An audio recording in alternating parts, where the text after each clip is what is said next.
joined by the beautiful MC and mental health activist, Shoka, who's going to be talking about his book that he's written. And then we're also blessed with the Dream Rehab visionary, Ruben Christian. Thank you so much for making it here today.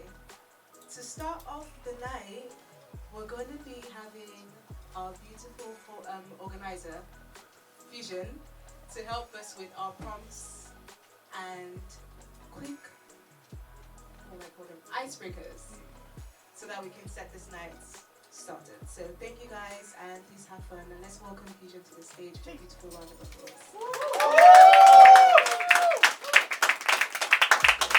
Job right now is to get your energy up. So firstly, can we show some serious love for Adama and the whole team that put this event together tonight. This is their launch. It's been a nerve-wracking experience for them, but you've turned up, it's beautiful. So let me just hear the level of noise you can give them on the count of 3. 1, 2, 3. Right, I don't want to take up too much time because I really just want to warm up the crowd before I hand back over to our main host. We've invented a game. It requires you to play, free up your spirit. Something will appear on this beautiful screen, and it will require one of you to step onto the stage and do something. That thing, we don't know what it is because we've never played this game before. So the first thing is, can somebody tell us about the worst date they have ever had? So we have like cheese rollers, serial killers, sheep shaggers, that's it. So imagine dating. I don't date in my postcode. Like, it's just not good.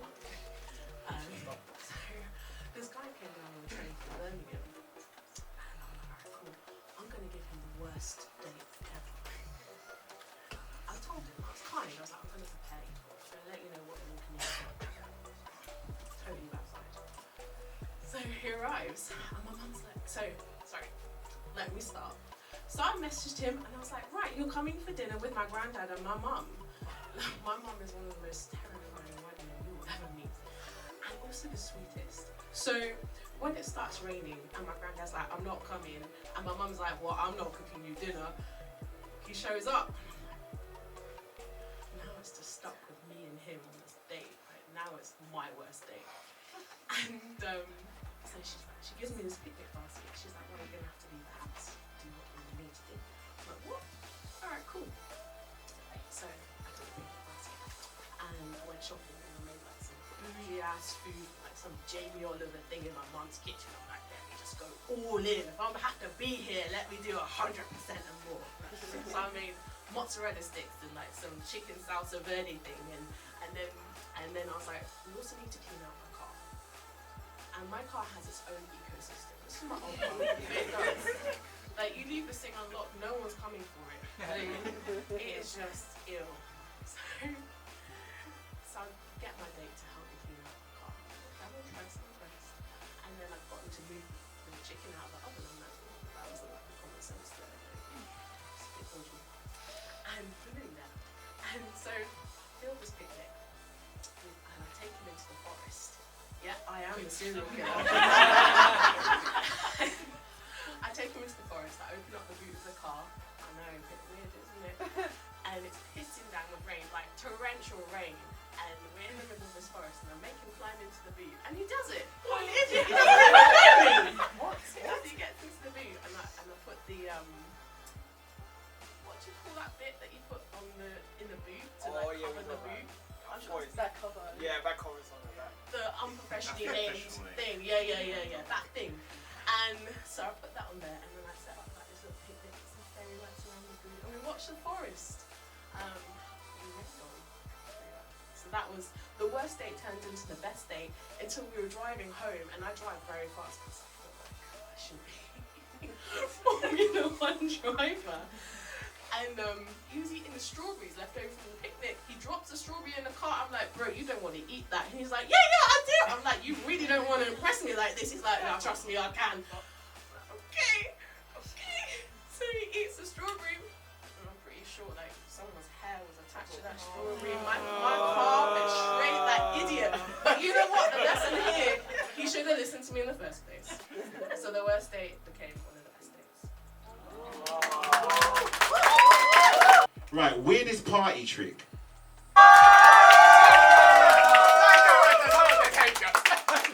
Don't even tell us what it is. I won't, but it's kind of debatable I don't know if it will be a party trick. You might look at me differently. So just give me one moment, please. So, yeah. Just pay attention to my feet. Wait, what?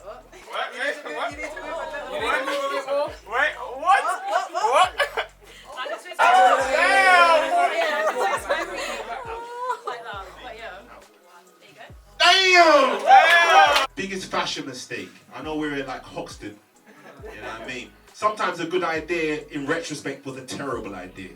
I was in a comfortable relationship. I had nothing left to prove. We were years in. And then one day, I wasn't going out, I was going to her house. And I was looking at my wardrobe and I was like, rah, what would it be like if I wore everything that's grey in one go? And I didn't even care what shade of grey it was. And I got into it. There was no one in my house to say, what are you doing? So I was pulling out things from cupboards and different things, and I assembled my grey outfit with a grey coat, and I got to the door and she just looked at me like, you're an idiot. And we weren't going out anywhere, so I could take off all the grey layers, it was fine. But I realised not all ideas should leave the house. That's my fashion story. It's got better ever since. I'm now dressed by other people. This is from African Chica, which you can get down at Box Park Shoreditch. Right, okay, next slide, please. All right. So, story about a teacher. So this is a story, okay, right, so I grew up in Hackney and I went to a school called Batham Howe. And then I decided to become a teacher myself. And then August comes around and one of my colleagues comes in, this new person, and we were like, oh, who's this new person going to be? Turns out, so I went in, said hello to her, hi, how are you? And then for some reason was like, yeah, I'm from Hackney, okay, yeah, okay, where did you grow up? Okay, Batham Howe, yeah, fine, okay, brilliant. So we all went to the same school, and turns out my year 5 teacher is her aunt, and so the other day I was at my year 5 teacher's house having birthday cake, which was really surreal, like this is the most strictest teacher I've ever come across in my life. But yeah, it was a strange turn of events, you know, my teacher, yeah, you never think that, you know, that you'd end up eating cake at your teacher's house. Yeah, anyway. Yeah. Surely somebody has a tiny riddle that they think our Hoxton cabin crew can't solve. So, is anyone brave enough to come up here, share a riddle? Yeah, brilliant. Hey.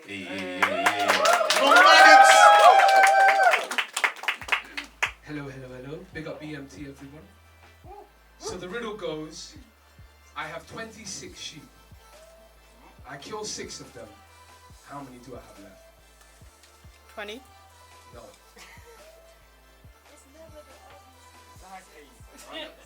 I'll say it one more time. 26.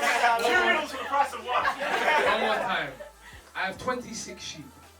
I kill 6 of them. How many do I have left? 26. No. 26, right? No.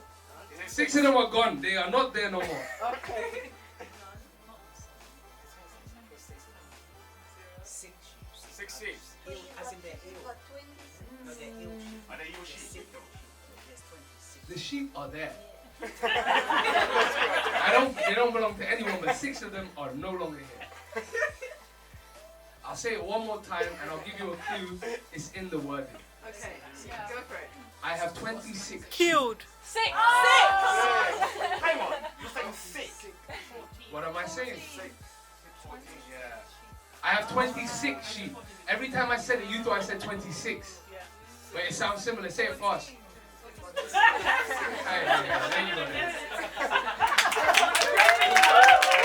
We know that was a free riddle, but we want our money back.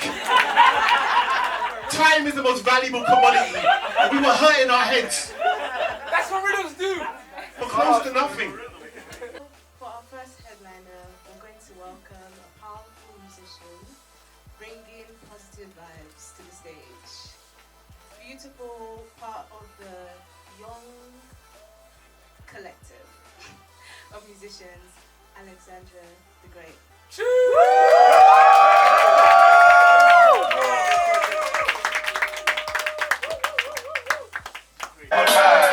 in the recess of the shadows of my brain. It's my domain where bars always rain. I challenge thoughts so deep that I conspire. Deep in the rest of in the troubled minds. In the recess of the shadows of my brain. It's my domain where bars always rain.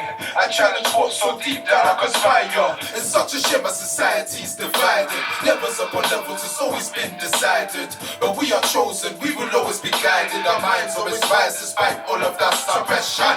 Within the mist, it's no surprise. It's a hidden fact to oppress all of our eyes. Proof is in our minds that we are the only prize. So why the hell we selling ourselves to damn ignorance? It's such a nuisance. Control the population with the use of fear. Hell, even your own desires are being used and abused to the core. You really think they care about the whole damn shit? It's honestly absurd that we are war with one another. Why can't we unite as brothers and take down Big Brother? Always watching on our back, yeah, puppeteering one another, even our own sisters. How the hell we bear to plain ignorance? One day I wish to bring the world to deliverance. No longer have to live in a world where we are forced to be vigorous. Deep in the rest of in the troubled minds.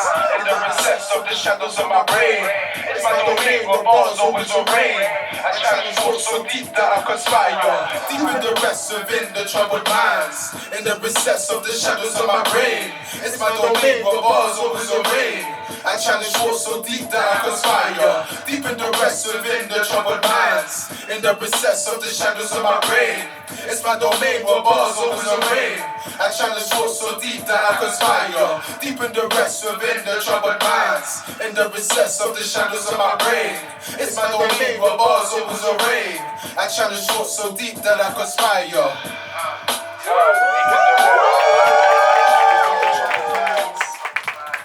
Hold on. So when I say one, you say vision. One. Vision. One. Vision. One. Vision. Yes, sir. Yes, sir. Hey. Alright, let's get it started. Big tune.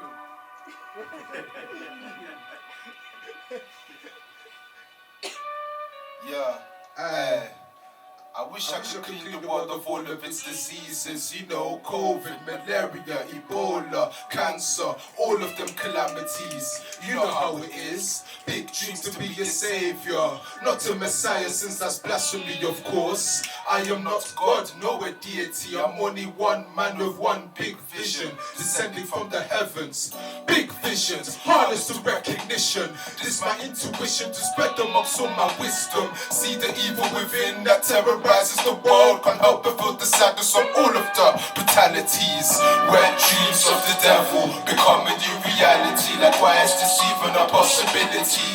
Like how in hell could this even all prevail? This ain't pun intended, so don't you dare digress. I plead, I breathe amongst a world of pure sinners. I ain't hypocritical, I beg to rekindle my own purities. Redeem my own sins to the Lord that's almighty. At least I recognize, galvanize, and reprimand all the evil doings.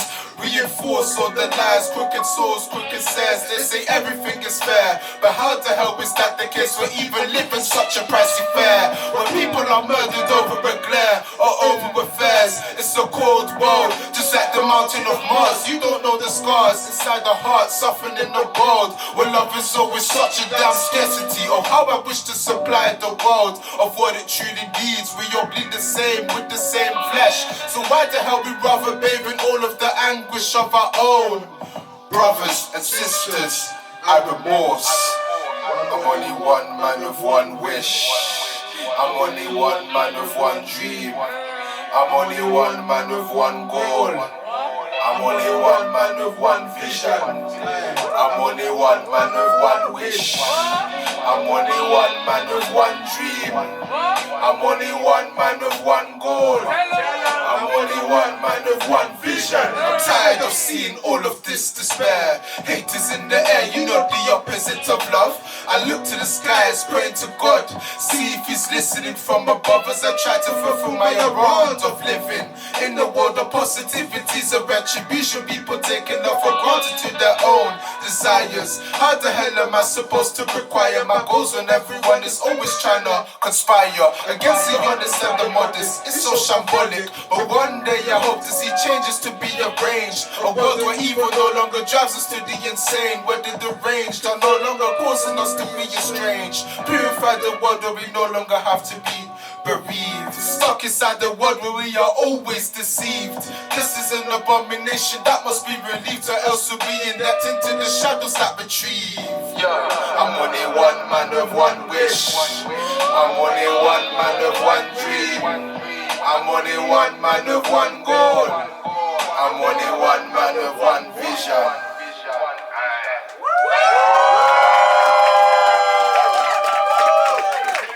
This poem is called She Left Me in the Summer. So I was inspired by third poets. We're talking about how terrible summer was, the weather was terrible, and we're like, you know what? Summer's not been the best so far this year. Like, you know, a lot of rain, it's not happening. Like, we've got a heat wave up and down, but it's just like, I feel like, yeah, she can't be in the summer. Wait, give me that. Oh, give me that. Give me that. Oh, sorry. You know what? I'm so used to like talking normally inside the mic. Alright, so basically, this poem I made is called She Left Me in Summer. Very short piece. She left me during a time I needed her the most, where I couldn't find my morals. Every time we talk, it was like going to war with her. I tried to show you love and support. I guess the love I gave you wasn't what you needed. She left me during a time when things were starting to get better. Well, I thought it did, but she had her own plans. The hot girl I wanted to stay with me has now gone to the streets. When I was trying to understand love, but at the same time loving the ideal of her within me amazing summer. Summer was coming to an end. Winter is knocking on our door, saying this is over, but beginning something else.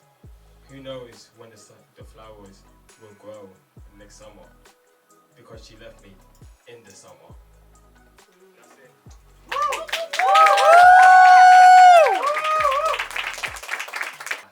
So this one's very short. It's called A Lost Key. Some say London is horrible. Some say it's home. I know where my heart is. I'm afraid to open the door to it. I lost the key, but not my faith with God. Am I speaking too much? I wish my heart could talk, so you can listen to it sing. I wish I could love, and I wish I was not cursed by love. Oh well, maybe one day I'll find the key and open my heart. Only time will tell. I guess I have to listen then. When I find the key, will my heart be alive or dead with broken dreams? So that's me, people.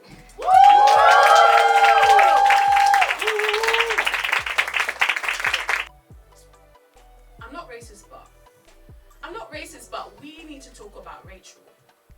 She may love herself more, yet there is no reason for her to feel uncomfortable in the skin when it already has privilege. And when she gets bored of the trend, she can return back to the white woman body she arrived in. Blackfishing in the World Wide Web is a real thing. Clickbait for the fetishized mate wanting to have a rumble in exotic western jungle. The attention without the affliction of the real black woman body experience. She posts and reposts without being strapped to a post. She is not one of a non-black woman adorning our features for currency, but many. These are not black women that have been stripped and stolen and placed on blocks for sale, even metaphorically.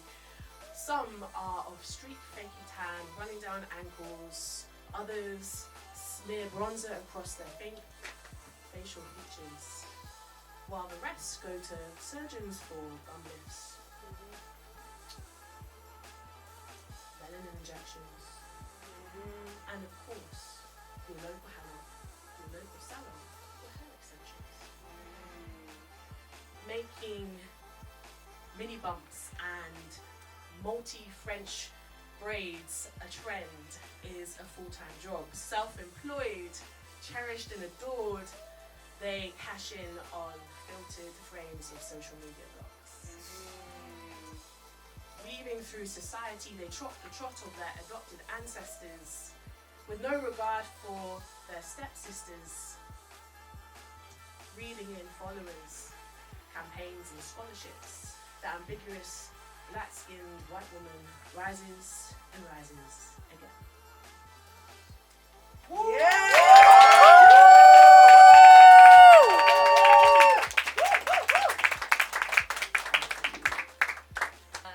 I'm a motion designer. That's kind of like my career. I graduated last year, and after that, it has just been tough trying to find something to do with motion design, and especially the animation industry. It's really hard to like find your sort of route through it. But I got an internship a couple of months ago, so I'm enjoying it. It's going so great. What can I say about motion? Do you guys know what motion design is, or just no? That's alright. So it's kind of like about graphic design, but in advertising, in a motion form and animation, that sort of thing. So I can show you my showroom, and then you guys can have a little look at some of my work. So yeah, should be on there. It'll come up. So it's kind of like a mix of 3D and some 2D stuff as well. And I love a bit of photography, so I kind of mix that up too. So.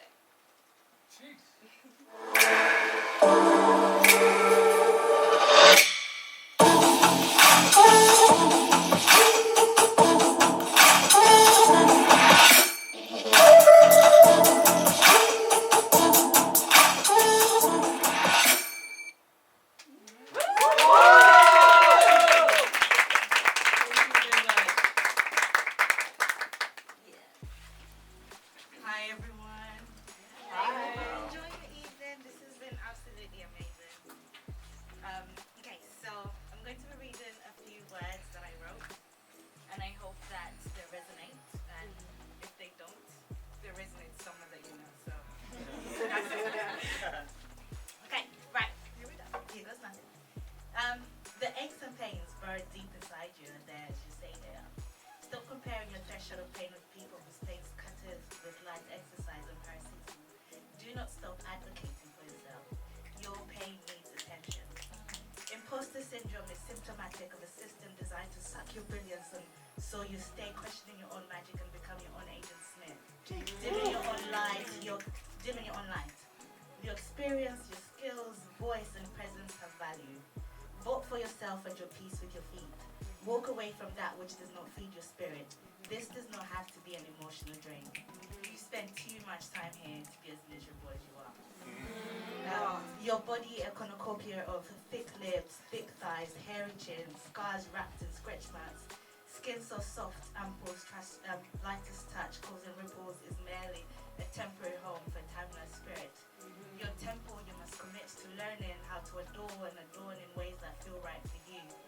Your journey thus far has brought you here. Experience your body in new ways, view it in new light, and find reason to love it unconditionally. Start with respecting it, for it has been with you even when no one else has. You deserve to feel the lightness that your body is capable of housing. You are worthy of recognition. You are loved, and you are loving.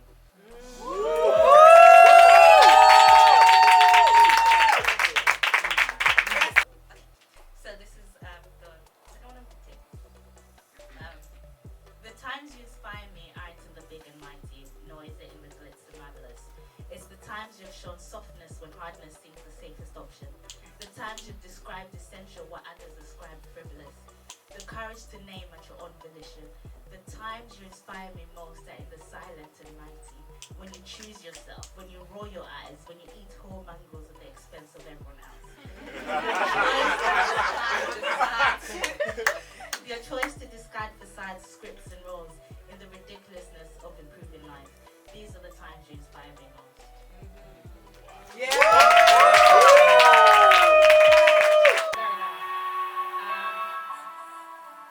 intro's a bit long, so I'll talk through that as well. But it was a time where I just like writing, and the meaning behind it came afterwards, and I just kind of sat there really emotional, like, oh damn, do I really feel that way? Crazy. I should get a therapist. Anyway.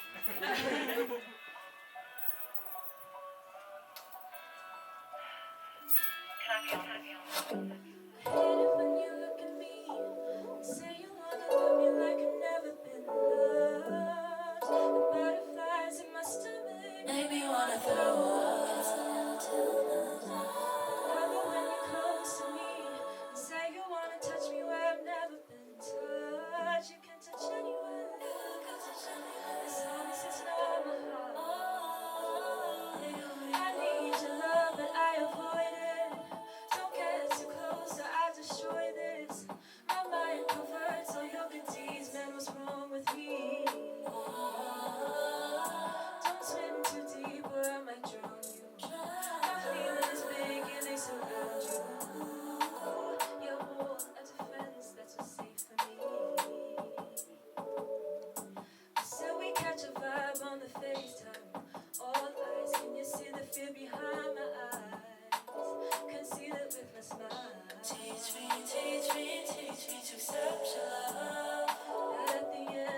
name, I know. This was actually a prompt that I did at one of the poetry sessions that I attend on Thursdays.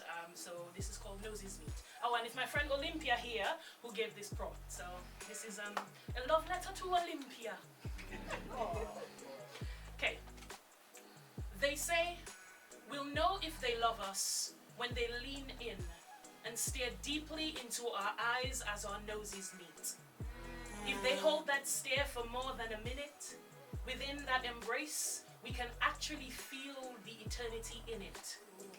They say the tenderness in their touch as our foreheads connect is where the true promise is kept. And we can expect to feel roots form and growth begin instead of being swept off our feet into that head first downfall. They say this face-to-face gentle embrace is enough to stop the plunge of love at first sight and start instead a lifetime of memories built one by one, piece by piece from that moment alone. They say that we'll know right then and there if they are the one, our one, from that one stare. I say, no single moment can hold this ocean of feeling that lives inside me. And perhaps that is why, even when we start with meeting noses, somehow my depths drown love out until all that is left are bodies, longing, wishing for a love that could have lasted. Woo.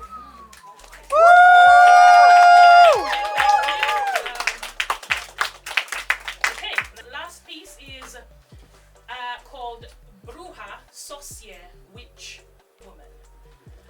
Who named you heathen? Spit venom out of their mouths and called you witch instead of woman? Who regarded the healing in your fingertips as something to be feared, to resist, and your mutterings of reassurances as enchantment and curses? Oh, what accusations! And isn't it just illusion that you are spiteful and wicked and deal mainly in hexes, when your only crime has always been that you react as humans do, when scorned by the evil of men, the disregard of your exes? Oh, what alchemy! Yet still you offer up a kindness, healing when their bodies are plagued with illness. You can cure all ills with a potion, a tincture. Is that why they cry witch as you stir the pot, as you brew your mixture? Oh, what sorcery that's kept you! Oh, what mystery that surrounds you! Hidden behind the truth of men is the truth of you. Woman whose mouth be too fast to respond. Woman whose hands be too quick to defend. Woman whose mind be too agile and quick. Woman of enlightenment burned at the stake. Thank you very much. Right, our privilege, is an ascension of relative comprehension.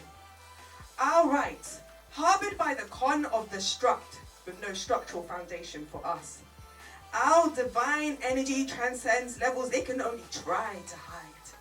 You see, they fought our thoughts, warred our minds with bodies, import, export, extort. But we battled, and we have been patient. They only know divide and conquer, but we know we are the conquerors. There is far more that unites us than divides us. You just have to see beyond the iris. For we are gradients of glory, hues of humane, lions and lionesses untamed, free from ridicule and refrain. For that is their game. We speak out and they call it a claim. Their hearts race when we pull out that card, for we are the full house. Pulling the chain, a royal flush, their faces red from the unread minds of closed truths unsaid. We speak for and from the dead. I used to jokingly say, the only difference between East Indies and West Indies is that we got on different boats. I look back and deep it further, it ain't far from the truth. For years on, their cruel adventure built the tribes of indenture. For they built castles to contain us and left us in the moat. With every step built is another slit throat. They hid in their armored coats and gloats, but now they fear our anecdotes. The links you see are without any doubt. Check this and you'll understand what I'm talking about. The simplest and easiest way to show you is tapping in with our culinary crew. Cause that is where the sauce is, be it dal or stew. Curry chicken or chicken curry, either way there's no hurry. So long as it's finger licking, or as my bro would say, lip smackerous. Which he coined, by the way. Whatever word you use doesn't matter, so long as you know it's a well-seasoned platter. With plantain and roti and later a nice cup of tea. Chapati with the chitter-chatter of chart, they try to disguise our work of art. Do you smell it? Do you taste it? The veil lifting from the spelling of words they cast on us. Face it, trace it. For words are swords, rearrange the words and let us cut down the game setter of this board. Our follicles tell chronicles that go past trilogies. I tell you, there is a synergy. Whether you call it jutta or locks, Smith dreads the keys that they unlock. Tight curls and top knots we protect with styles that they know not. Weaving waves of ancestries so we may find home in our hereditary. Connecting the threads of this tapestry, royalty runs in our embroidery. That we braid under the threads, the trails our people have had to tread. I open this up so that we fill each other's cups with overflows to build ups. The system is corrupt and says we're not enough. We look in, but they really cop out.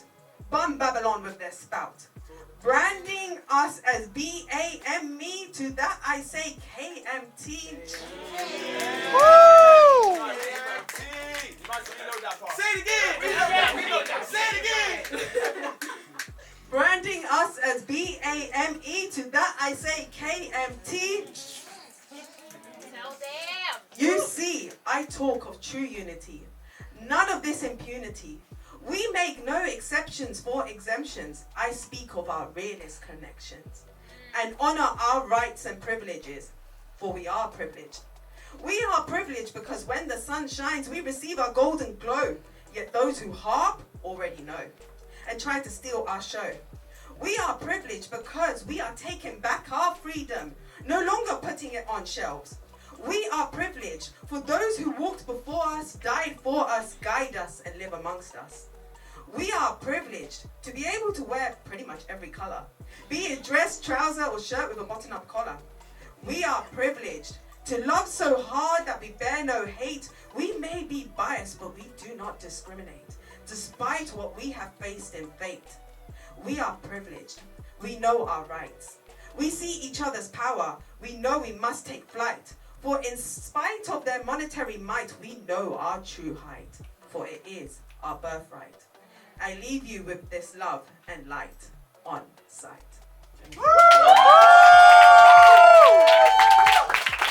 Okay, cool. I'm gonna do this piece. It is called Rock, Paper, Scissors, Shoot. Rock, paper, scissors, shoot. With the strap that he got from his older, he'll become the top silencer when he silences you. A youth his age needed to get badded up, but forgets a verbal because guns speak louder than words. He had the strap in his hand whilst he's looking in the mirror practicing. Aim for the thigh, he just needs to teach him a lesson. His mum's in the kitchen, getting turned to gospel. His dad's out the picture, he left them when he was a year old. All that pent up anger he puts into riding out with his boys, feeling like the man he's got weight to shift, becoming joint breadwinner with his Marge, pushing food to put food on the table. Heavy machinery, he's filling his artillery. He's a young buck, but he's packing heavy. Chat to him silly, and he'll aim for your third eye. Give you an opportunity to open up your senses. Scissors. Now, who told his you to carry the blade with enough inches, the length of his forearm, and he's bragging about chefing? If you can't handle the heat, then stay at the kitchen. Car, when he chings, man, best believe he ain't stressing. The double life he's living, he has every man hoodwinked. A church boy at yard, but a daily offender on the streets. His aunts and uncles are singing his praises, but outside, he's raising hell in the blocks. Youngest of the gang, but he moves on phase. He has a wise old head and knowledge for days. Start moving mad and you'll catch his fade.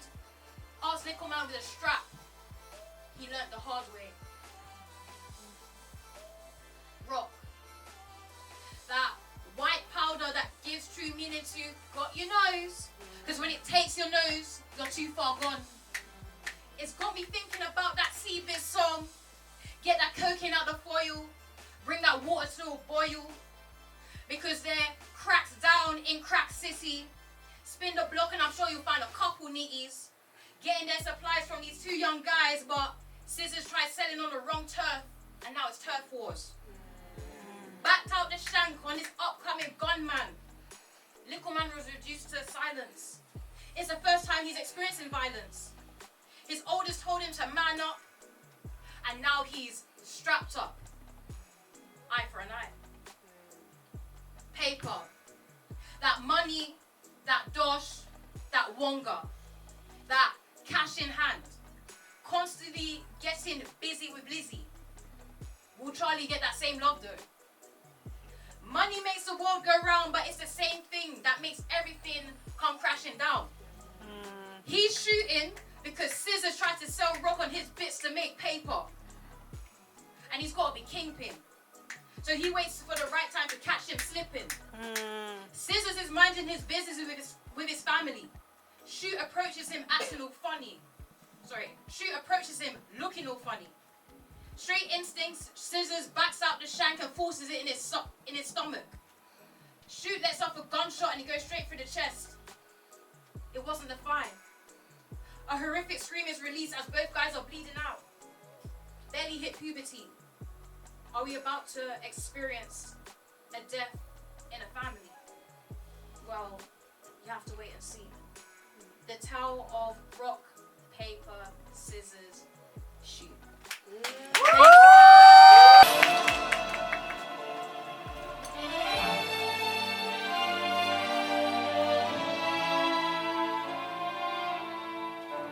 Waking in the rubble, walking over glass. Neighbors say we're trouble. Well, that time has passed. Peering from the mirror, no, that isn't me. A neighbor getting clearer. Who can this person be? You wouldn't know me at all today. From that fading line I'll fly, rise like a phoenix, out of the ashes seeking rather than vengeance. Retribution you all want, one time transform.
So it goes like this: moving feet, cats pushing, kids playing in the aisles, babies crying, parents gossiping, scanning products, obnoxious noises, children screaming, demands, Apple Music ding. I'm overwhelmed, stop, noise unbearable, dust lands on the floor, hands over ears, please stop noise, calling, crying, why? They ask of autism. I reply, use your words, I can't, brain overwhelmed.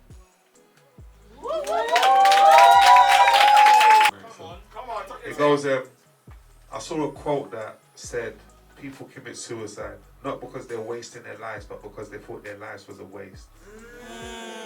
I read that quote twice. Man, that shit hit me in my face. Imagine if we practice forgiveness, that means that we'll forgive each other no matter what it takes. The act of judgment we need to eradicate. I promise you that will lower the suicide rates. I've been on packed buses, packed planes, packed trains, and we're all scared to communicate. People rather speak to a therapist than speak to their family because they think that their family will not relate. Wait. The amount of people that's died of secrets that they're holding inside because they thought if they said them that the world won't get them and the world's going to judge them, but I just want to hug them and tell them that it's nothing. That's why I speak about my mental issues, just to open up discussion. We need to make speaking up cool so the younger generation don't fall for this trap that you ain't allowed to talk about your worries and your stresses and you can't share your thoughts because this world's going to judge us for our faults. It's happening worldwide. The amount of people that ain't happy inside, if you knew it, probably leave your mouth wide. I was one of them too, but I stopped trying to subscribe to the philosophy of manning up. Like I ain't man enough. I'm a man that's enough. So enough is enough of people trying to act tough. Why are we trying to act tough? I saw a picture going around that says, this is what depression looks like. It had Mac Miller, Chester Bennett and Whitney Houston, a few other people, and they were smiling. You would have thought they're so happy. But now we get to know that they was lying. So the next time someone asks you how you are and you feel like crying, but you don't tell the truth because you think you're better trying to man up, no, get it off your chest. I said, get it off your chest. Yes. I said, get it off your chest. Yes. Life's hard. This is one hell of a test, but we are doing our best.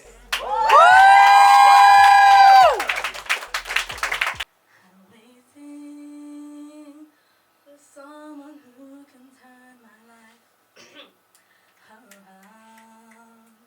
Someone who can make me feel the way I used to feel. Will she ever come?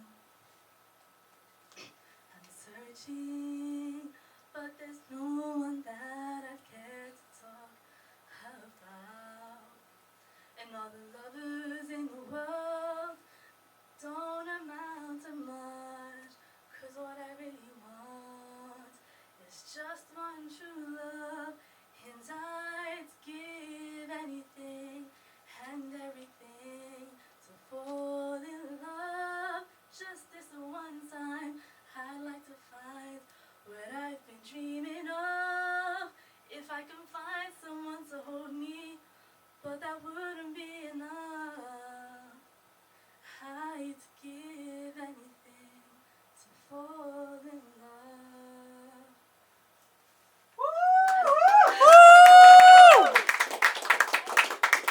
Starting off, could you introduce yourself to me, Ruben? I'm Ruben. I'm not professional. I'm a messy human being trying to work out what I should do here before I die. Yeah, I work as an edutainer, so that mixes education and entertainment. That's the intersection, right? So I've come from entertainment, started YouTube, doing comedy videos, started hosting stages all over London, kind of like Fusion, he was a big mentor of mine. Then done stand-up for a couple of years, realised I wasn't funny enough, so just quit that. and then pivoted into education, so I've taken everything that I've learned from entertainment, like lightness, fun, and I'm using all of that as an access point into creating transformational spaces and experiences for people. So that, in a nutshell, that's what I do.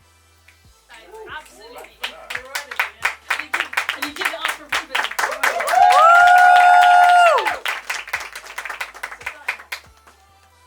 Your mum told a story at Richmond that growing up you were super chatty as a child and your teachers were telling her that you were destined not to do well. How did you turn talking into a superpower? Leslie, you've done your research. Oh shit, that's what I didn't do. How did I turn my talking into a superpower? I actually don't know when the moment was, right? It was just, I've just naturally always been someone that just likes to talk and likes to share and likes to throughout my whole journey, I've just been working out how I can make that a thing, like how I can turn it into a living, like starting off on YouTube, and then I wasn't getting paid for that, then I started hosting live stages, I started to get paid for that, and kind of I've moved into this space now. So there was never a plan. There was always, I'm going to follow a curiosity and just see where it goes, and then I'll squeeze the juice out of that thing, and then I'll realize, actually, this isn't serving me anymore, I need to pivot. And every single time I felt a void, or I felt I needed to pivot, I didn't know where I needed to pivot to, so I just kept searching until I found something else that aligned with me energetically, and I started doing that. And like my whole life and my career has been that, and will continue to do that. So I don't even know what's going to happen next. It's just very emergent. You know, I just think we try to plan life, and life is like, is it? Okay. You know what I mean? And so that's just basically what my life is continuously going to be. Can I ask you a question? What knew it was important to create communities of people who do feel othered, who are going against the grain, and here you are in a room full of people who have decided to go against the grain. Incredible. I'm going to ask you another one. What is the purpose of doing this for you? Dreaming. I think dreaming is super powerful because it allows us to work out where we want to go. You know, it creates the future for us. Like if you look around at everything in the room, a table, a chair, a lamp or whatever, that thing wasn't always there. It wasn't always there from the start of time. Someone had an idea, a dream, a thought. They took action on that thing and they brought it about.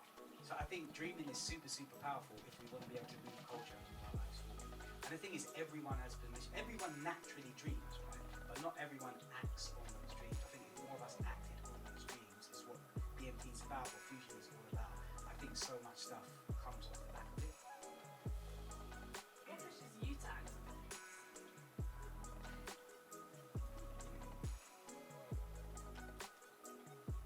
Alright, so the deepest answer is, it's an existential answer, and it is, I have a hyper awareness of my mortality. And what I mean by that is, I'm very aware that I'm gonna die. Right? It sounds morbid, but hear me out, right? I'm very aware I'm gonna die. We're all gonna die. The next thing is, but we don't really think about this too often, is we don't know when. So you might plan, next week I'm gonna go do something, 6 months I'm gonna do something. You put on the news, the amount of people, unfortunately, that have died due to tragedy or accidents or whatever, they have no clue. So it's those two things. I know I'm gonna die, I don't know when, so what do I wanna do? That's always kind of been a big driver for me, like the fear. The fear of the end. Yeah, it's a dark one, but it's my true driver.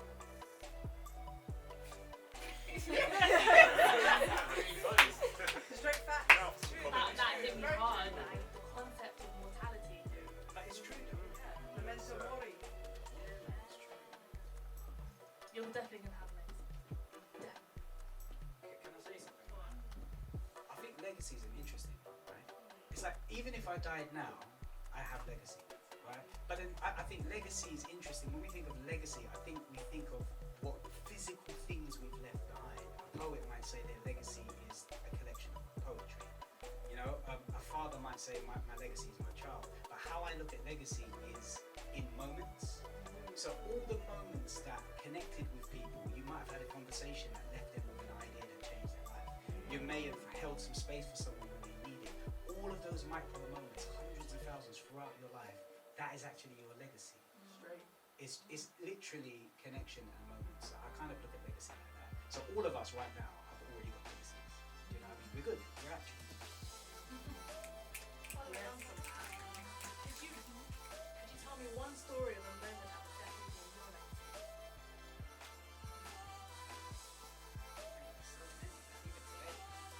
Like, so today, I just want to speak about today. I know Fusion has an innate gift for seeing the spaces that need to be created before anyone else can see them. For niche communities, and he's been doing it, and he goes out and creates that space. But I've been sitting here today and just watching it, and I've been absolutely gassed by the confidence, the courage, the vulnerability, the creativity of everyone that's put the event on, but also shared. I just want to say something to that, because I don't think people understand how important spaces like this is.